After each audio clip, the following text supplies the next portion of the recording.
एक कहानी लगी है धूप का एक टुकड़ा, जो कि निर्मल वर्मा की कहानी है। और इसके साथ साथ उन्होंने एक और सेम कहानी लिखी है, एक दिन का मेहमान। एक दिन का मेहमान और धूप का एक टुकड़ा लगभग दोनों एक ही जैसी कहानी है, लेकिन धूप का एक टुकड़ा जो है वो स्त्री के दृष्टिकोण से, स्त्री के अवलोकन से प्रस्तुत की गई कहानी है, और जो एक दिन का मेहमान है वो पुरुष के दृष्टिकोण को प्रस्तुत करता है, पुरुष के दृष्टिकोण को दिखाता है। दोनों में लगभग एक ही बात है। जो एक धूप का एक टुकड़ा है, इसमें एक नायिका है, यानी एक ही स्त्री है, और वो स्त्री जब इस कहानी को आप पढ़ेंगे तो ऐसा लगता है कि संवाद कर रही है, पर हम जानते हैं कि संवाद की स्थिति में क्या होता है। संवाद जैसे हम एक दूसरे से बात करते हैं, वह एक श्रोता होता है और एक वक्ता होता है, फिर वक्ता श्रोता बन जाता है, और जो श्रोता होता है वो वक्ता बन जाता है, यानी दो लोग, समूह का होना आवश्यक होता है संवाद के लिए। ठीक है, लेकिन जब आप निर्मल वर्मा की ये कहानी धूप का एक टुकड़ा आप देखेंगे तो उसमें ऐसा लगता है मानो लेखिका बात तो कर रही है किसी से, किंतु जो दूसरा आदमी है, जो दूसरा पक्ष है, वो वही गायब है इस पूरी कहानी के दौरान, इस पूरी कथा के दौरान, जहाँ ऐसा लगता है मानो लेखिका एकालाप कर रही है और लगातार वही बोले जा रही है। तो शुरू करते हैं। आज मैं पहले आप लोगों को ये निर्मल वर्मा के बारे में बता दूं।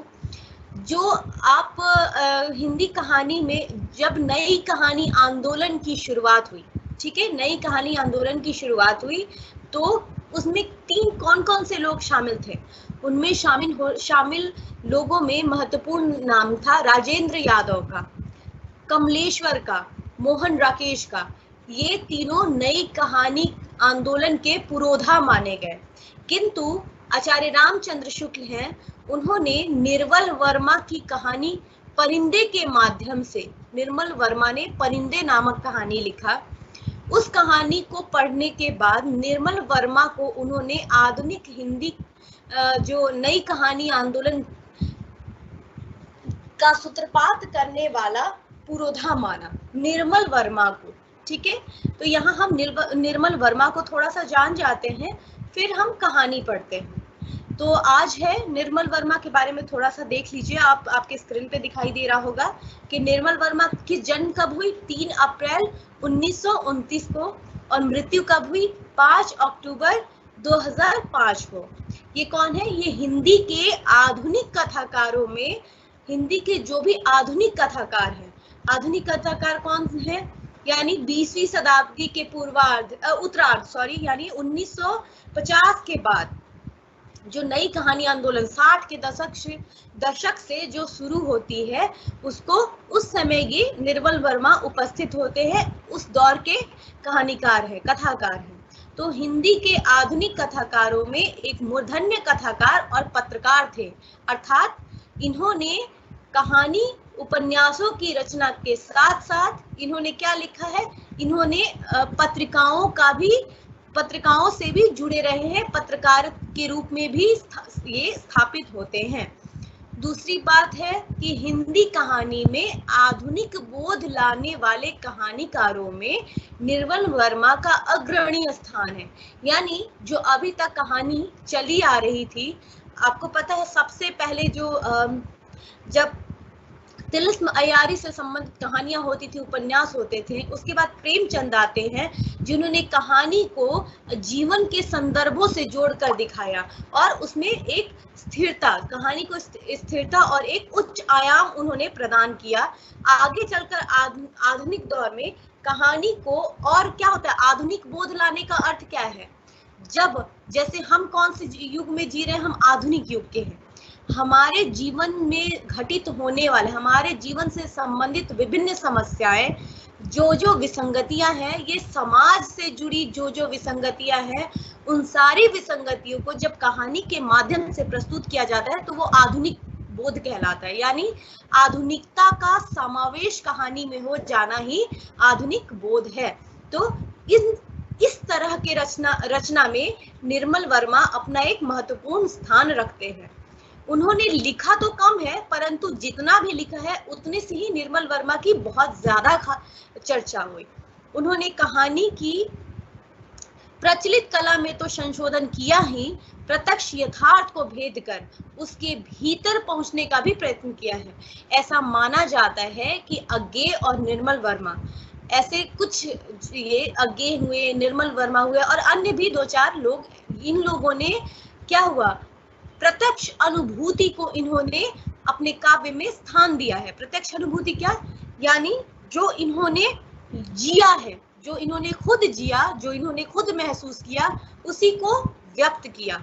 तो इसीलिए यहाँ कहा गया है प्रत्यक्ष यथार्थ को भेद कर, यानी जो सच्चाई है, जो इन्होंने प्रत्यक्ष रूप से देखा, उसके अंदर पहुंचकर लिखने का प्रयास किया है। हिंदी के महान साहित्यकारों में से अज्ञेय और निर्मल वर्मा जैसे ही कुछ साहित्यकार ऐसे रहे हैं जिन्होंने अपने प्रत्यक्ष अनुभव के आधार पर, अभी मैंने आपको बताया, भारतीयता और पश्चिम की संस्कृतियों के अंतर्द्वंद पर गहनता एवं व्यापकता से विचार किया है। अर्थात ये दोनों जो हैं रचनाकार, इन्होंने क्या किया, भारतीयता के साथ साथ जो पश्चिम की संस्कृति थी और उसके बीच, उन दोनों के बीच जो अंतर्द्वंद है, उनका व्यापक रूप से वर्णन इन्होंने अपने काव्य में किया है। उसके बाद है इनका जन्म शिमला में हुआ था, ठीक है। कहाँ के रहने वाले थे ये, हिमाचल प्रदेश, शिमला में ही इनकी जन्म हुई थी, ठीक है। और निर्मल वर्मा को पढ़ने से पहले, जैसे कि आप प्रेमचंद को जानते हैं, जैसे आपने फणीश्वर नाथ रेणु का नाम सुना होगा, ठीक है।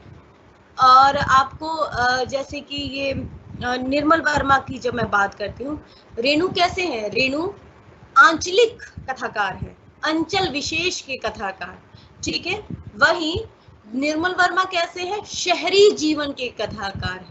यानी इनकी आप जितनी कहानियों को पढ़ेंगे, जितने भी उपन्यासों को पढ़ेंगे, उन सारे उपन्यास और कहानियों को पढ़ने के बाद आप पाएंगे कि उसमें किनका चित्र हो रहा है, उनके जो पात्र हैं, जो चरित्र है, या जो देश का वातावरण है, वो क्या है, शहरी जीवन का है, शहर का वर्णन होगा। और जो आपके पात्र मिलेंगे इनकी कहानियों में, इनके उपन्यासों में, वो किसी ना किसी शहर के ही होंगे।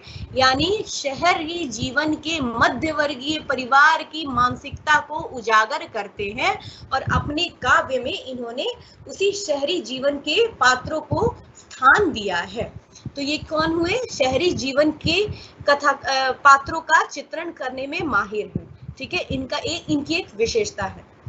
इन्होंने दिल्ली विश्वविद्यालय के सेंट स्टीफेंस कॉलेज में इतिहास से एमए करने के पश्चात अध्यापन किया, अध्यापन यानी पढ़ाना शुरू किया। चेकोस्लोवाकिया के प्राच्य विद्या संस्थान प्राग के निमंत्रण पर 1959 यानी 1959 में वहां चले गए और चेक उपन्यासों तथा कहानियों का हिंदी अनुवाद किया। अर्थात इन्होंने न सिर्फ हिंदी में रचनाएं की हैं, अपितु ये क्या है, एक अनुवादक भी रहे हैं। इन्होंने कई सारी कहानियों और उपन्यासों का अनुवाद भी किया है हिंदी भाषा में। निर्मल वर्मा को हिंदी तथा और अंग्रेजी पर समान अधिकार था, यानी वो हिंदी के साथ साथ अंग्रेजी पर भी उतनी ही सिद्धहस्त थे। हिंदी और अंग्रेजी के साथ, हिंदी के साथ साथ अंग्रेजी में भी उतने ही पारंगत थे ये। आपने टाइम्स ऑफ इंडिया तथा हिंदुस्तान टाइम्स के लिए यूरोप की सांस्कृतिक एवं राजनीतिक समस्याओं पर अनेक आलेख और रिपोर्टाज लिखे हैं। इसका मतलब ये है कि इन्होंने क्या क्या लिखा है, आलेख भी लिखा है और साथ ही साथ रिपोर्टाज। जैसे आपको पता पढ़ाया था ना मैंने कि गद्य विधाएं कौन कौन सी होती हैं, गौण विधाओं में रिपोर्टाज की चर्चा होती है, तो ये रिपोर्टाज भी इन्होंने लिखा है, साथ ही साथ निबंध भी लिखे हैं। 1970 में आप भारत लौट आए और स्वतंत्र लेखन करने लगे। फिर आगे आप देखिए निर्मल वर्मा का मुख्य योगदान, ये आप लोग को जानना जरूरी है। निर्मल वर्मा का मुख्य योगदान हिंदी कथा साहित्य के क्षेत्र में माना जाता है, अर्थात इनका कथा साहित्य में इनकी विशेष रुचि रही और इनका विशेष योगदान हिंदी कथा साहित्य के अंतर्गत माना जाता है। आप नई कहानी आंदोलन के महत्वपूर्ण हस्ताक्षर माने जाते हैं। इनको नई कहानी आंदोलन के महत्वपूर्ण हस्ताक्षर किसने माना है, आचार्य रामचंद्र शुक्ल ने माना है। परिंदे, जलती झाड़ी, तीनी एकांत, तीन एकांत, पिछली गर्मियों में, कव्वे और काला पानी, बीच बहस में, सूखा तथा अन्य कहानियां आदि कहानी संग्रह और वे दिन, लालटीन की छत, एक चित्रासुख तथा अंतिम अरण्य उपन्यास है। कुछ इनके महत्वपूर्ण उपन्यास हैं जिनको आपको जानना चाहिए और आप इनके बारे में बताएंगे। आज मैं पाठ कर रही हूँ अभी कहानी का। धूप का एक टुकड़ा, निर्मल वर्मा। क्या मैं इस बेंच पर बैठ सकती हूँ? नहीं, आप उठिए नहीं, मेरे लिए यह कोना ही काफी है। आप शायद हैरान होंगे कि मैं दूसरी बेंच पर क्यों नहीं जाती। इतना बड़ा पार्क, चारों तरफ खाली बेंच है, मैं आपके पास ही क्यों धंसना चाहती हूँ। आप बुरा न माने तो एक बात कहूँ, जिस बेंच पर आप बैठे हैं वह मेरी है। जी हाँ, मैं यहाँ रोज बैठती हूँ। नहीं, आप गलत न समझे, इस बेंच पर मेरा कोई नाम नहीं लिखा है। भला म्यूनिसिपैलिटी की बेंचों पर नाम कैसा? लोग आते हैं, घड़ी दो घड़ी बैठते हैं और फिर चले जाते हैं। किसी को याद भी नहीं रहता कि फला दिन फला आदमी यहाँ बैठा था। उसके जाने के बाद बेंच पहले की तरह ही खाली हो जाती है। जब कुछ देर बाद कोई नया आगंतुक आकर उस पर बैठता है तो उसे पता भी नहीं चलता कि उससे पहले वहां कोई स्कूल की बच्ची या अकेली बुढ़िया या नशे में धूत जिप्सी बैठा होगा। नहीं जी, नाम वही लिखे जाते हैं जहां आदमी टिक कर रहे। तभी घरों के नाम होते हैं या फिर कब्रों के। हालांकि कभी कभी मैं सोचती हूँ कि कब्रों पर नाम भी न रहे तो भी खास अंतर नहीं पड़ता। कोई जीता जागता आदमी जानबूझकर दूसरे की कब्र में घुसना पसंद नहीं करेगा। अब आप ये देख रहे हैं कि एक लड़की है, एक स्त्री है जो कि एक पार्क के बेंच पर बैठना चाहती है और वो किसी से पूछ रही है कि क्या मैं यहाँ बैठ सकती हूँ। फिर वो उठने का प्रयास करता है। जिस आदमी से उसने पूछा होगा तो वो उसको उठने से मना भी करती है और थोड़ा सा जगह मानकर उसमें बैठती है और साथ ही साथ वहां पर उसी जगह, क्योंकि अन्य जगहों पर बेंचें खाली पड़ी हैं लेकिन वो वहां नहीं बैठती और जो पहले से ही भरा हुआ है उसी में बैठने का प्रयास करती है और साथ ही साथ अपने बारे में अपनी सफाई प्रस्तुत कर रही है, सफाई दे रही है कि वो क्यों इसी पे बैठना चाहती है। वो अगल बगल जबकि बेंचें इतनी खाली पड़ी है वहां नहीं बैठती। ठीक है, तो यहाँ पे वो लगातार बात कर रही है लेकिन आप ये देख रहे होंगे कि जवाब में किसी अन्य का जिक्र यहाँ पे नहीं हुआ है, यानी एकालाप है, यहाँ पे खुद से ही बोल रही है। दूसरा शुरू करते हैं। आप उधर देख रहे हैं घोड़ा गाड़ी की तरफ? नहीं, इसमें हैरानी की कोई बात नहीं। शादी ब्याह के मौके पर लोग अब भी घोड़ा गाड़ी इस्तेमाल करते हैं। मैं तो हर रोज देखती हूँ, इसलिए मैंने यह बेंच अपने लिए चुनी है। यहाँ बैठकर आंखें सीधी गिरजे पर जाती है। गिरजे यानी गिरजाघर यानी चर्च। आपको अपनी गर्दन टेढ़ी नहीं करनी पड़ती। बहुत पुराना गिरजा है। इस गिरजे में शादी करवाना बहुत गौरव माना जाता है। लोग 8-10 महीने पहले से अपना नाम दर्ज करवा लेते हैं। वैसे सगाई और शादी के बीच इतना लंबा अंतराल ठीक नहीं।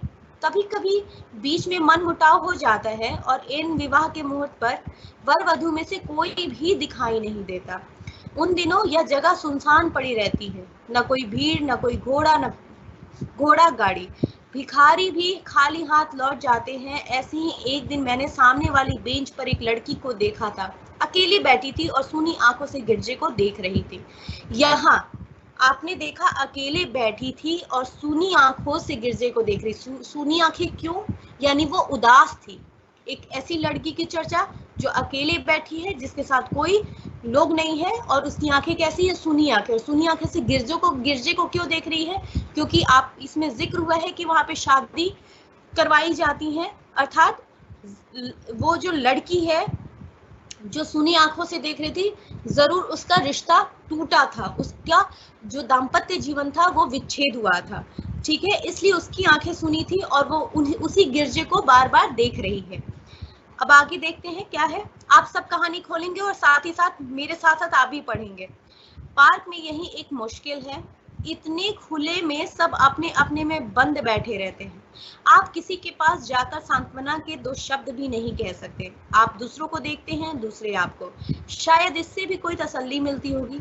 यही कारण है, अकेले कमरे में जब तकलीफ दुश्वार हो जाती है तो अक्सर लोग बाहर चले आते हैं, सड़कों पर, पब्लिक पार्क में, किसी पब में, वहां आपको कोई तसल्ली ना भी दे तो भी आपका दुख एक जगह से मुड़कर दूसरी तरफ करवट ले लेता है। इससे तकलीफ का बोझ कम नहीं होता, लेकिन आप उसे कुली के सामान की तरह एक कंधे से दूसरे से उठाकर दूसरे कंधे पर रख देते हैं। यह क्या कम राहत है? मैं तो ऐसा ही करती हूँ। सुबह से ही अपने कमरे से बाहर निकल आती हूँ। नहीं नहीं, आप गलत ना समझे, मुझे कोई तकलीफ नहीं। मैं धूप की खातिर यहाँ आती हूँ। आपने देखा होगा सारे पार्क में सिर्फ यही एक बेंच है जो पेड़ के नीचे नहीं है। इस पेड़ पर एक पत्ता भी नहीं झड़ता। इस बेंच पर एक पत्ता भी नहीं झड़ता। फिर इसका एक बड़ा फायदा यह भी है कि यहाँ से मैं सीधे गिरजे की तरफ देख सकती हूँ, लेकिन यह शायद मैं आपसे पहले ही कह चुकी हूँ।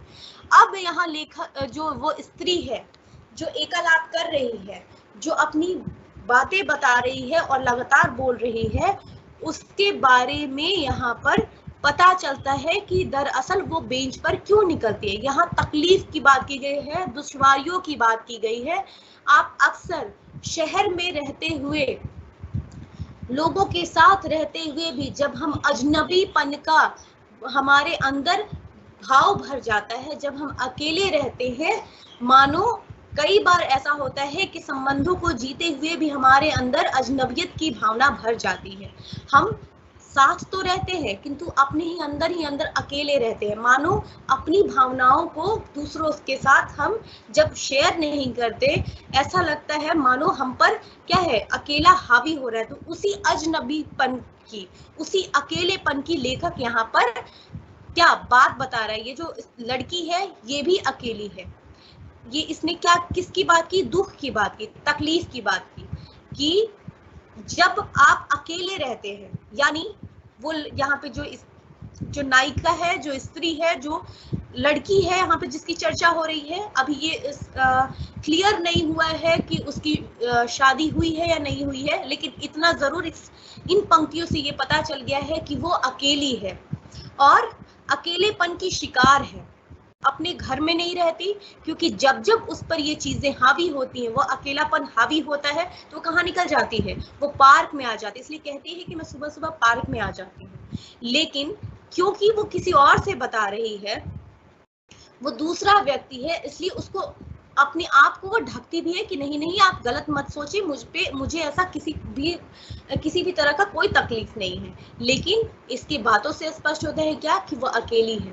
और ये कहती है कि जब हम किसी पार्क में जाते हैं, पब में जाते हैं, या किसी भी भीड़ भाड़ वाली जगह पे जाते हैं, तो हम क्या होते हैं, हम कई तरह के लोगों से घिरे हुए अपने आप को पाते हैं। भले वो हमारे अपने ना हो, लेकिन कुछ क्षण के लिए ही हम अपने आप को उन लोगों के साथ पाते। ऐसा लगता है कि मानो हमारे आसपास बहुत सारे लोग हों, हमारा तकलीफ खत्म नहीं होता, किंतु वो क्या है, उसका बोझ थोड़ा सा इस कंधे से उठकर दूसरे कंधे पर, अर्थात उसकी परिस्थितियां, थोड़ी सी स्थिति बदल जाती है, दृष्टि बदल जाती है, सोच बदल जाता है। ठीक है, तो यहाँ पर ये बताया जा रहा है।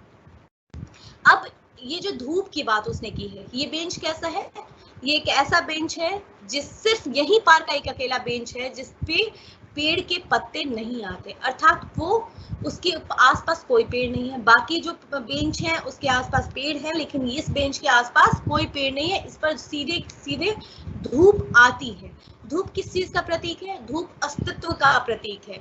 धूप होने का, अपने होने का भाव जगाता है, अस्तित्व का भाव जगाता है। ठीक है, अस्तित्व का, कि अपने होने का एहसास। वही जो पेड़ की बात की जा रही है, पेड़ किस चीज का होता है? पेड़ से क्या मिलता है हमें? छाया। और छाया क्या होता है? संरक्षण का प्रतीक है। वो हमारी रक्षा करता है, संरक्षण करता है। ठीक है, आगे फिर पढ़ते हैं। आप सचमुच सौभाग्यशाली हैं, पहले दिन यहाँ आए और सामने घोड़ा गाड़ी। आप देखते रहिए, कुछ ही देर में गिरजे के सामने छोटी सी भीड़ जमा हो जाएगी।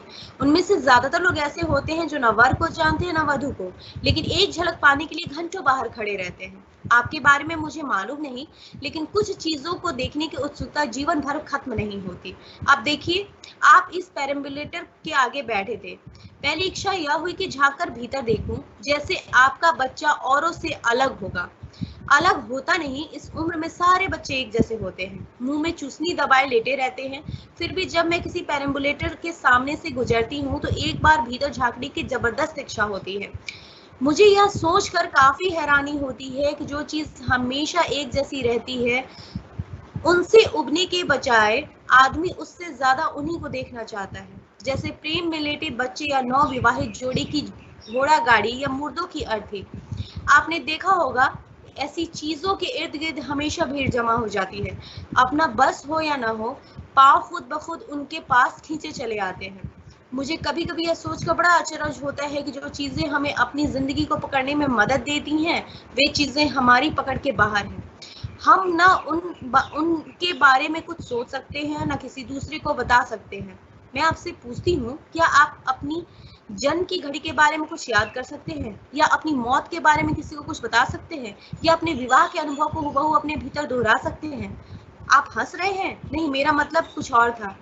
कौन ऐसा आदमी है जो अपने विवाह के अनुभव को याद नहीं करता? मैंने सुना है कुछ ऐसा देश है जहां जब तक लोग नशे में धुत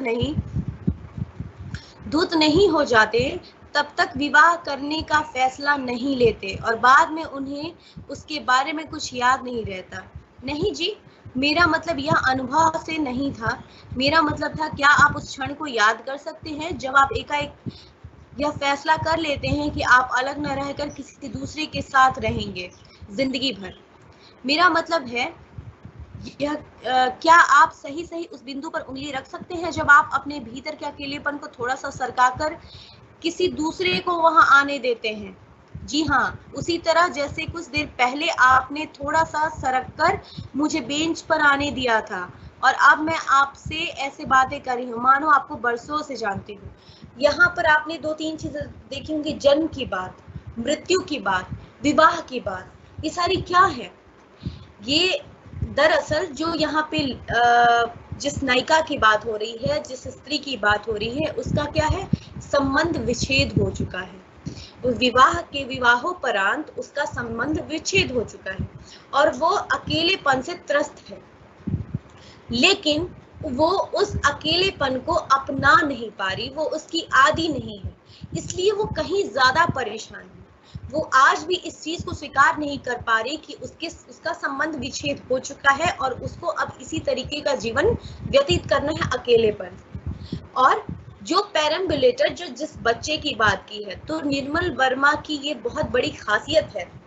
जब भी वे किसी समस्या का उद्घाटन अपनी कहानी में करते हैं, उन कहानी के बीच में वो बच्चे का कुछ, कई बार छोटे छोटे बच्चों का जिक्र करके मानो ऐसे मूल्यों को बचाना चाहते हैं जो जीवंत हो, यानी जीवंत मूल्यों को बचाकर कहानी में एक नई प्राण देना चाहते हैं। उसके आधार पर सकारात्मक जो उनकी जो दृष्टि बनती है, उस दृष्टि को हमारे समक्ष प्रस्तुत करते हैं।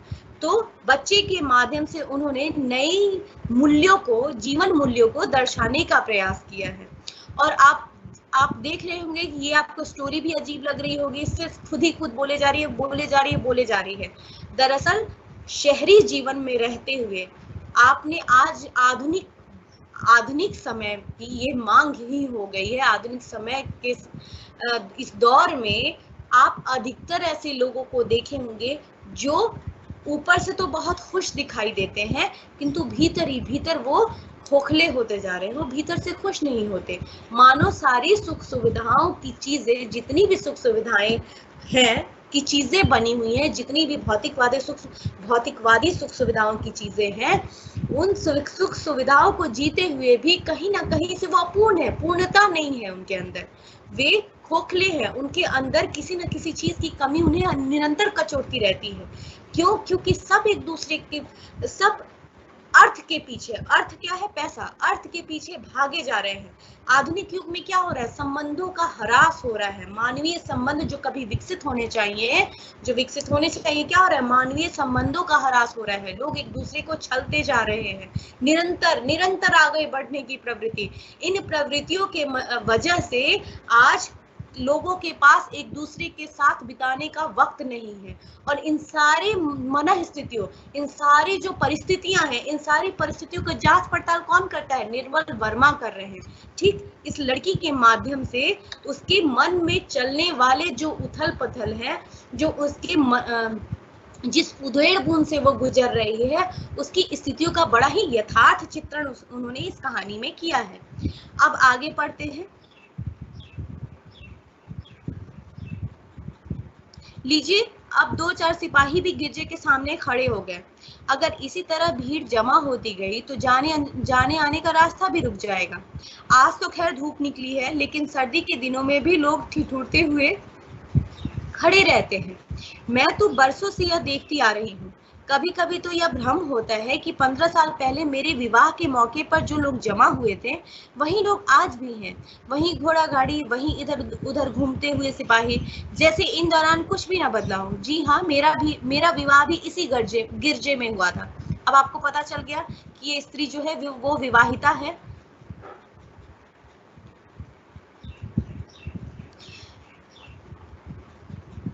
हाँ, मेरा विवाह भी इसी गिरजे में हुआ था, लेकिन यह मुद्दत पहले की बात है।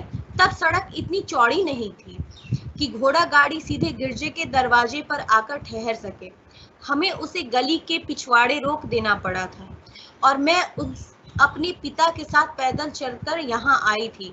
सड़क के दोनों तरफ लोग खड़े थे और मेरा दिल धुक धुक कर रहा था कि कहीं सबके सामने मेरा पाँव न फिसल पड़े।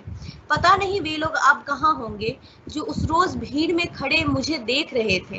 आप क्या सोचते हैं, अगर उनमें से कोई आज मुझे देखे तो क्या पहचान सकेगा कि इस बेंच पर बैठी यह अकेली औरत वही लड़की है जो सफेद पोशाक में 15 साल पहले गिरजे की तरफ जा रही थी? सच बताइए, क्या पहचान सकेगा? आदमियों की तो बात मैं नहीं जानती, लेकिन मुझे लगता है कि वह घोड़ा मुझे जरूर पहचान लेगा जो उस दिन हमें खींच कर लाया था। जी हाँ, घोड़ों को देखकर मैं हमेशा हैरान रह जाती हूँ। कभी आपने उनकी आंखों में झांक कर देखा है?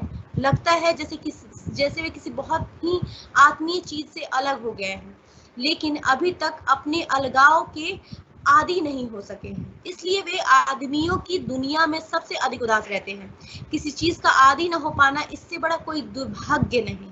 वे लोग जो आखिर तक आदि नहीं हो पाते या तो घोड़े की तरह उदासीन रहते हैं या मेरी तरह धूप के एक टुकड़े की खोज में एक बेंच से दूसरी बेंच का चक्कर लगाते रहते हैं। अब ये जो है इनकी जो ये पैराग्राफ थी, ये बहुत ही इम्पोर्टेंट पैराग्राफ है। इसमें सबसे पहले आपको पता चला कि इसका विवाह हो चुका है, वो भी कब? 15 साल पहले। लेकिन अब इनका क्या है, संबंध विच्छेद हो चुका है। ये स्मृति में जाती है, अपनी पुरानी स्मृतियों में खोती है और स्मृति में जो चित्र बनता है उसका वर्णन करते हुए कहती है कि ये जो घोड़े हैं, ये जो गाड़ी, ये सारी चीजें, जो सिपाही जो आज भी जो वो दिखाई देते उनमें से कई हैं जो उस समय भी थे, लेकिन क्या वो मुझे पहचान सकेंगे? अर्थात जब उन्होंने मुझे देखा था, जब वे आए थे तो एक खुशी के मौके पर आए थे, वे मेरे सुख के दिनों में शामिल हुए थे, किंतु आज वो क्या है, वो खुश नहीं है, वो भीतर से टूटी हुई है, अकेली हुई है। तो क्या ऐसे लोगों ने जो वो जिस जोड़े की शादी में शामिल हुए थे आज के समय वे उसकी कल्पना उन्होंने की होगी कि ये जोड़ा आगे चलकर बिछड़ जाएगा, ठीक है, या इनका संबंध विच्छेद हो जाएगा?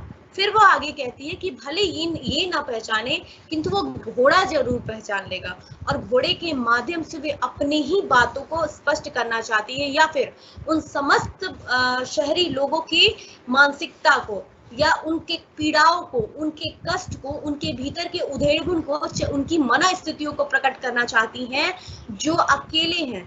वो क्या कहती हैं कि घोड़ा की आंखों को आपने देखा है, ऐसा लगता है जैसे आत्मीय चीज से अलग हो गए। आत्मीय चीज क्या?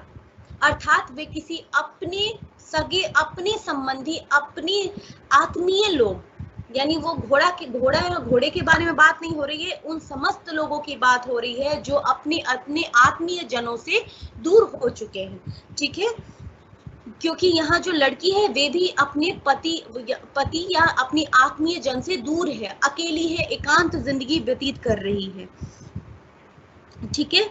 यहाँ पे आगे लिखा है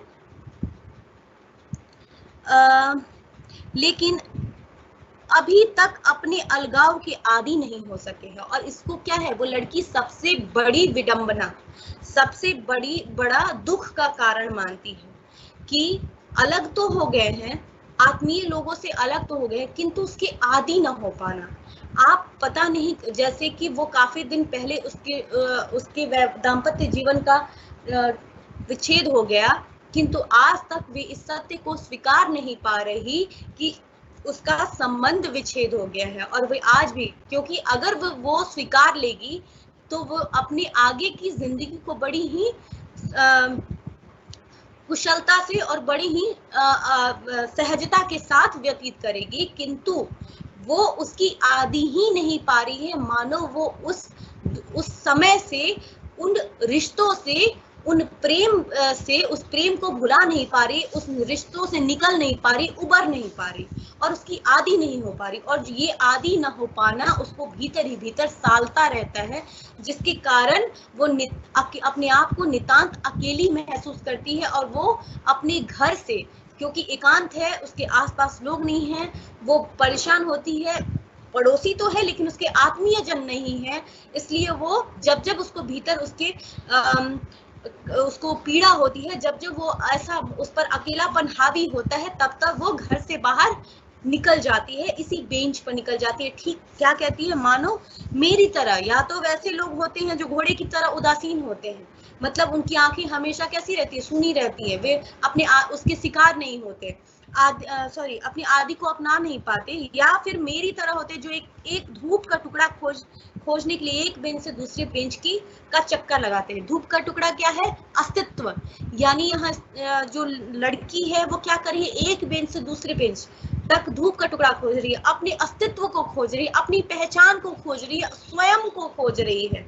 वो ये जानना चाहती है, वो अपना नहीं पा रही है, और उसका कहीं ना कहीं जो उसका अस्तित्व है वो भी विलीन हो रहा है। तो वो निरंतर प्रयासरत है, वो अपने जीवन को बचाए रखने के लिए, अपने भीतर अकेलेपन को दूर करने के लिए वो क्या कर रही है, जगह जगह, एक जगह से दूसरी जगह उस धूप यानी अपने अस्तित्व को ढूंढने का प्रयास कर रही है, अपनी पहचान को बनाने की कोशिश कर रही है, बचाने की कोशिश कर रही है।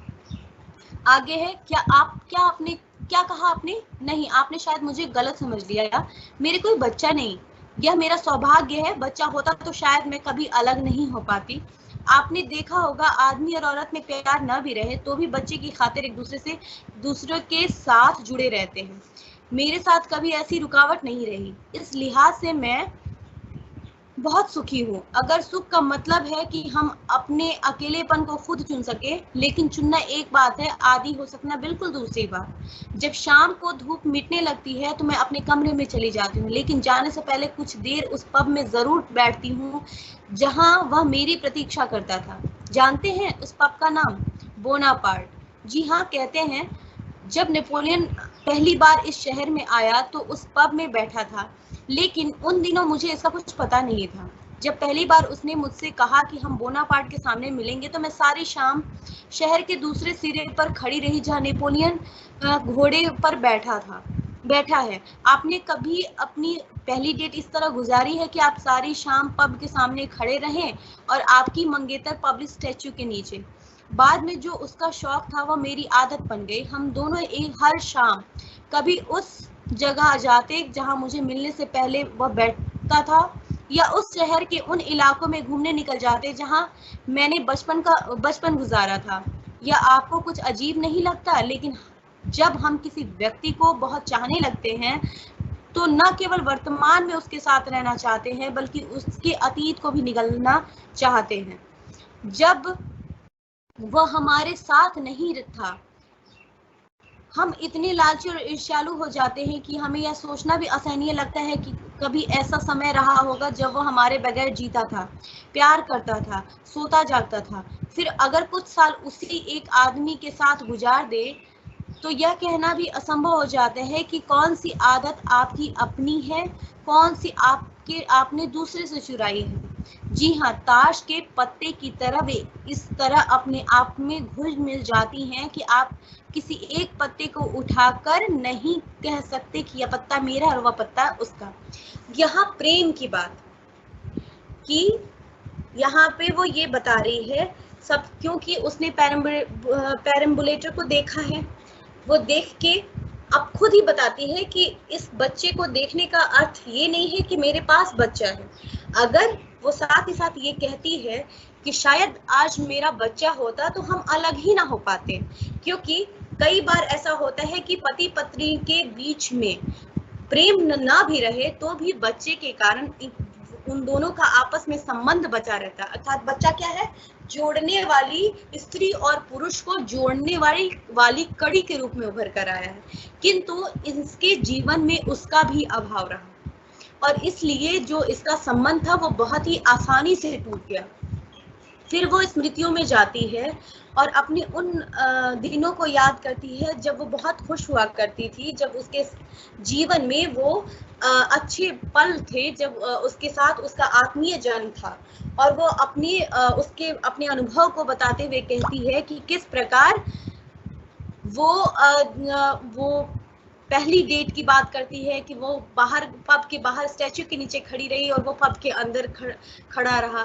फिर आगे वो ये बात बताती है कि जब आप किसी से प्रेम करते हैं तो एक दूसरे की आदत में आप किस प्रकार एक दूसरे की आदत आपकी आदत बन जाती है और आपकी आदत दूसरे की आदत बन जाती है। अर्थात इस प्रकार एक दूसरे में घुल मिल जाते हैं कि पता ही नहीं चलता कि कौन सी आदत किसकी थी। ये क्या है, ये फिर एक उसके इसमें निगलने की बात की गई है। मैं एक बार फिर से इसको देखती हूँ कि जब हम किसी व्यक्ति को बहुत चाहने लगते हैं तो न केवल वर्तमान में उसके साथ रहना चाहते हैं बल्कि उसके अतीत को भी निगलना चाहते हैं। ये अतीत को निगलने की बात क्या है, यानी पॉजिटिवनेस, ठीक है, पॉजिटिवनेस की बात की जा रही है कि पुरुषों का स्वभाव क्या होता है, वो बहुत पॉजिटिव होते हैं, ठीक है। तो वो क्या करते हैं, वो सिर्फ और सिर्फ जब वो कोई स्त्री और पुरुष जब प्रेम में होते हैं, जब वो एक दूसरे के साथ अच्छे पल गुजार रहे होते हैं, तो वो न सिर्फ वर्तमान में उसके ऊपर उस वर्तमान में हावी होते हैं, बल्कि उसके जो उसका पास्ट रहा है, उस पास्ट को भी पूरी तरीके से अपने नियंत्रण में लेना चाहते हैं। और शायद इसी नियंत्रण, इसी निगलने के कारण ही उन दोनों का संबंध विच्छेद हुआ। और वे ये जो ताश के पत्तों की बात कर रही है कि कौन सी आदत आपकी अपनी है, कौन सी आदत दूसरे से चुराई है, इसकी वजह से ही इनके बीच संबंधों का विच्छेद हुआ। क्योंकि जब आप किसी से प्यार करते हैं वहां पे थोड़ी बहुत स्वतंत्रता जरूर होनी चाहिए। पर्सनल स्पेस की बात यहाँ पे उठाई है निर्मल वर्मा ने कि जिस भी संबंध हो, चाहे कितना ही प्रेम क्यों ना हो, हर प्रेम के बीच जैसा भी प्रेम हो, चाहे वो माता पिता का प्रेम हो, वो माता पुत्र का प्रेम हो, माता पुत्री का प्रेम हो, स्त्री पुरुष का प्रेम हो, हर संबंध में एक पर्सनल स्पेस यानी व्यक्तिगत स्वतंत्रता अवश्य बनी रहनी चाहिए। वरना क्या होता है, वरना वो दोनों संबंध एक दूसरे पर इस प्रकार हावी होता है कि उनका टूटने का क्या होता है, योग बन जाता है, उनका टूटना संभव हो जाता है, ठीक है। तो निर्मल वर्मा ने इसके माध्यम से यही उजागर करने का प्रयास किया है। आगे पढ़ते हैं। देखिए, कभी कभी मैं सोचती हूँ कि मरने से पहले हम में से हर एक को यह छूट मिलनी चाहिए कि हम अपनी चीर फाड़ खुद कर सके, अपने अतीत की तहों को प्याज के छिलकों की तरह एक एक करके उतारते जाएं। आपको हैरानी होगी कि सब लोग अपना अपना हिस्सा लेने आप पहुंचेंगे, माँ बाप, दोस्त, पति, सारे छिलके दूसरे के। आखिर की सूखी डंठल आपके हाथ में रह जाएगी जो किसी काम की नहीं, जिसे मृत्यु के बाद जला दिया जाएगा या मिट्टी के नीचे दबा दिया जाएगा। देखिए, अक्सर कहा जाता है कि हर व्यक्ति अकेला मरता है। मैं ये नहीं मानती कि वह उन सब लोगों के साथ मरता है जो उसके भीतर थे, जिनसे वह लड़ता था या प्रेम करता था। वह अपने भीतर पूरी एक दुनिया लेकर जाता है। इसलिए हमें दूसरों के मरने पर जो दुख होता है वह थोड़ा बहुत स्वार्थी किस्म का दुख है, क्योंकि हमें लगता है कि इसके साथ हमारा एक हिस्सा भी हमेशा के लिए खत्म हो गया है। ये क्या है, ये दर्शन की बात, ठीक है। यहाँ पे उस स्त्री के माध्यम से क्या निकल कर आ रहा है, दार्शनिक चिंतन, दार्शनिक बातें, कि वो क्या कहता है कि जब भी कोई आदमी मरता है, सबसे पहले इसने बात की है कि हम सबको ये छूट मिलनी चाहिए कि हम अपनी चीर फाड़ खुद कर सकें, अर्थात अपने को जानने का अवकाश प्रत्येक मनुष्य के पास होना चाहिए, और साथ ही साथ ये स्वतंत्रता होनी चाहिए कि वो अपने आप को समय दे, अपने बारे में भी जाने, ठीक है, अपनी सही और गलत जो चीजें हैं अपनी चीर फाड़ कर एक निर्णय पर पहुंचे कि क्या वो गलत कर रहा है या सही कर रहा है, ठीक है। इस सब की बात यहाँ की जा रही है। साथ ही साथ वो ये बता रहे हैं कि जब कोई व्यक्ति मरता है कि हमें क्या है, हमें अतीत की तहों को प्याज के छिलकों की तरह एक एक करके उतारते जाए। जब हम अपने आप को उतारेंगे तो हम देखेंगे कि सर्वप्रथम हम किसके विवाह से पूर्व हमारे पास कैसे कैसे संबंध होते हैं, माता का संबंध, पिता का संबंध, भाई का संबंध, अन्य जो है माता और पिता से जुड़े संबंधों का भार हमारे ऊपर रहता है, और विवाह के पश्चात जो पुरुष हमें मिलता है उन पुरुषों का सारा संबंध हमें निभाना पड़ता है। तो फिर हम कहाँ बचे, इसलिए अपनी चीर फाड़ करने की बात की जा रही है कि जो स्त्री है यह, क्योंकि स्त्री के माध्यम से निर्मल वर्मा ने अपना स्त्री के माध्यम से दिखाने का प्रयास किया है, संबंधों के टूटन की समस्या को यहाँ उजागर किया है, ठीक है, विवाह के विच्छेद की समस्या को उजागर किया है। यहाँ पे वो बता रही है कि जो स्त्री है, जो स्त्रियां होती हैं, वो क्या है, क्यों हम पुरुषों की बात यहाँ क्यों नहीं कर रहे हैं, क्योंकि यहाँ पे पुरुष पात्र नहीं है, यहाँ पे स्त्री पात्र है, और सिर्फ उसी की बातें दिखाई गई हैं। तो हम जो भी बात करेंगे एक स्त्री के दृष्टिकोण को से करेंगे। तो यहाँ पे स्त्री जो है वो क्या कहती है, वो कहती है कि शादी से पहले, विवाह से पहले, अतीत में जब हम जाकर देखते हैं तो हमारे माता पिता से संबंधित जितनी भी जिम्मेदारियां, जितने भी रिश्ते नाते थे, उनका निर्वहन हमें करना पड़ता था। वहां भी हम नहीं होते थे। आगे चलकर जब हमारी शादी हो जाती है तो वहां एक नई प्रकार की बोझ, नए प्रकार के दायित्व हम पर सौंप दिए जाते हैं, और हम हमेशा उन्हीं के निर्वाह में अपना संपूर्ण जिंदगी व्यतीत कर देते हैं, ठीक है। किंतु क्या हम कभी अपनी चीर फाड़ करके देखते हैं कि हम क्या हैं?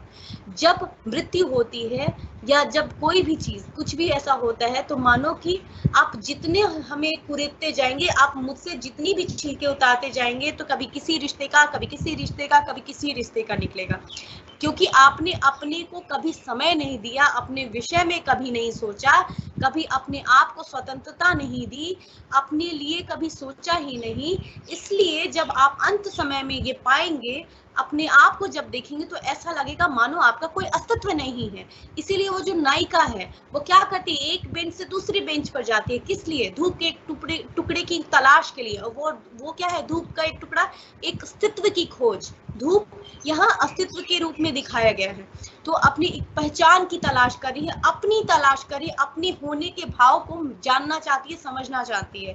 इसलिए वो कहती है कि जब हमें हमारे जो छिलके उतरते जाएंगे वो विभिन्न प्रकार के संबंधों के छिलके होंगे, किंतु हम क्या होंगे? हम सूखी डंठल ही अपने आप को पाएंगे, जब अगर हमने अपने अस्तित्व को नहीं सोचा, हमने अपने बारे में कभी नहीं सोचा, हमारी अपनी कोई अलग पहचान नहीं हुई, ठीक है। आगे है, अरे देखिए वह जाग गया, जरा पेरम्बुलेटर हिलाइए, धीरे धीरे हिलाते जाइए, अपने आप चुप हो जाएगा। मुंह में चूसनी इस तरह दबा कर लेटा है जैसे छोटा मोटा सिगार हो। देखिए कैसे ऊपर बादलों की तरफ टुकुर टुकुर ताक रहा है। मैं जब छोटी थी तब लकड़ी लेकर बादलों की तरफ इस तरह घुमाती थी जैसे वो मेरे इशारे पर ही आकाश में चल रहा हो।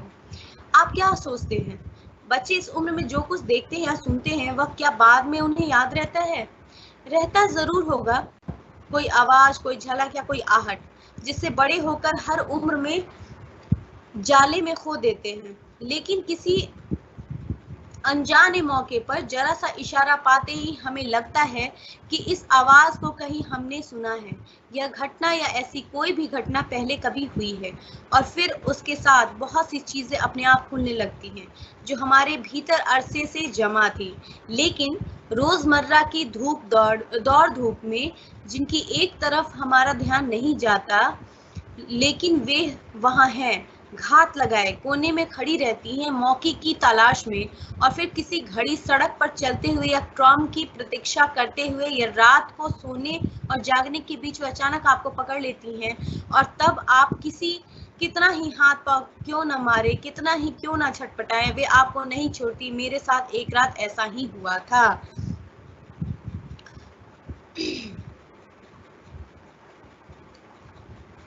अब यहाँ पे वो क्या कहती हैं उस बच्चे के माध्यम से, सबसे पहले ये बताती हैं कि जब वो भी छोटी थी तो वो आकाश की तरफ इशारा करते हुए वो लकड़ी जब उठाती थी तो ऐसा लगता था कि वो आकाश, वो लकड़ी उसके इशारे पर नाच रही है। अर्थात ये है कि वो उस समय जब वो छोटी थी, जब उन पर किसी प्रकार की कोई जिम्मेदारी नहीं थी, जब वे लगभग संबंधों के निर्वहन का बोझ उनके ऊपर नहीं था, तो वे उनके सामने मानो ऐसा लगता था कि पूरा का पूरा जो ये आकाश है, ये पूरा का पूरा जो विस्तृत आकाश है, वो उनके इशारों पर, उस आकाश में जो लकड़ी उठाई गई है वे उनके इशारे पर नाच रही है। यानी वो स्वतंत्र, वो इतनी स्वतंत्रता, ये पूरा संपूर्ण आकाश और लकड़ी के नाचने की जो प्रक्रिया, वो क्या है, वो स्वतंत्रता, उनकी आजादी को उसका सूचक है। ठीक है, किंतु फिर वो स्मृति की बात करती हैं कि किस प्रकार, क्या वो बचपन की चीजें हमें याद रहती होंगी। फिर वो उसके बारे में बताती है कि हो सकता है कि कई बार वो किसी संकेत के माध्यम से उभर कर आ जाती है, कहीं भी कोई ऐसे आवाज हो या कुछ भी ऐसी छोटी मोटी चीजें हो जिसके माध्यम से वो जो यादें हैं, जो स्मृति में हमारी बैठी हुई है, वो एकाएक साकार हो उठती हूँ। किंतु फिर वो उस किसी एक ऐसी चीज के बारे में बात करती है जो घात लगाए बैठा होता है। ये घात लगाए बैठने का बात क्या है, घात लगाए बैठना मौके की तलाश में, या फिर किसी घड़ी सड़क चढ़ते हुए या ट्राम की प्रतीक्षा करते रात को, ये वो है, ये जो समस्याओं से घिरी हुई, जिससे लोग बचना चाहते हैं, वो अकेलापन। ठीक है, ये अकेलापन, पहले उन्होंने बचपन की स्मृति को लाया, अब वे पुनः अभी वर्तमान जो स्थिति है उनकी उसमें लौट आती हैं, और वह कहती हैं कि वो यादें भले ही साकार हो ना हो, जो बचपन की स्मृतियों में उनकी बची हुई थी वो साकार हो ना हो, किंतु ये जो अकेलापन है, ये जो निराशा भरी जिंदगी है, ये जो ऊब है, ये जो संतरास है, ये जो टूटन है, ये क्या है, ये ऐसा बड़ा चोर है, ऐसा शिकारी है जो निरंतर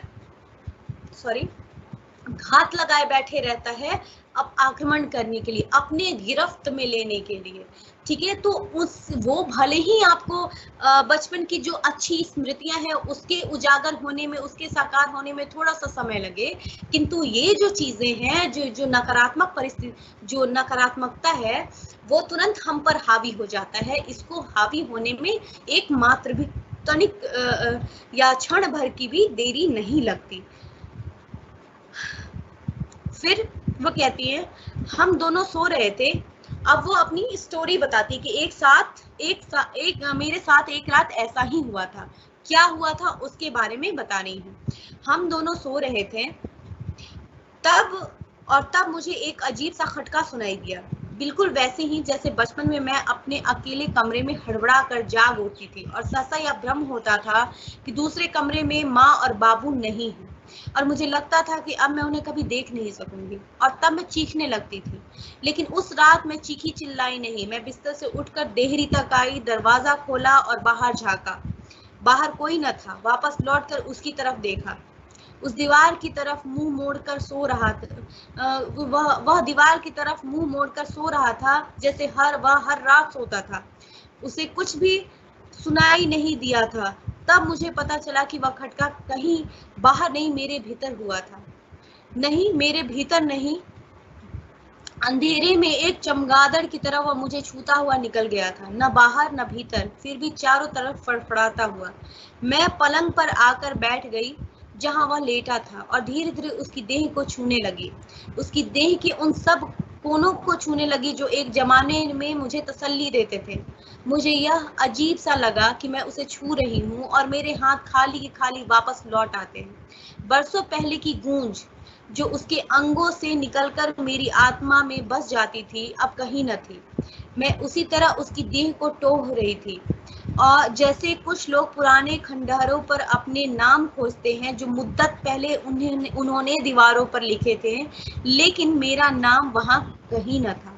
कुछ और निशान थे जिन्हें मैं पहले कभी नहीं देखा था, जिनका मुझसे दूर का भी वास्ता न था। मैं रात भर उसके सिरहाने बैठी रही और मेरा हाथ मुर्दा होकर उसकी देह पर पड़े रहे। मुझे यह भयानक सा लगा कि हम दोनों के बीच जो खालीपन आ गया है वह मैं किसी से नहीं कह सकती। जी हाँ, अपने वकील से भी नहीं, जिन्हें मैं अरसे से जानती थी। ठीक है, आज अब इस पैराग्राफ को, इसके बाद बहुत थोड़ा ही बचता है, इसको हम नेक्स्ट क्लास में पढ़ेंगे और इसका आशय स्पष्ट करते हुए फिर निर्मल वर्मा की जो ये कहानी है धूप का एक टुकड़ा, इसकी समीक्षा मैं आपको बताऊंगी। समीक्षा में क्या क्या आना चाहिए, अगर इससे रिलेटेड मेरे पास कुछ नोट्स होते हैं, कुछ मैटर होता है तो वो भी मैं आपको सेंड करूंगी। दूसरा, इसकी मूल संवेदना, कहानी के तत्वों के आधार पर निर्मल वर्मा की कहानी धूप के एक टुकड़ा का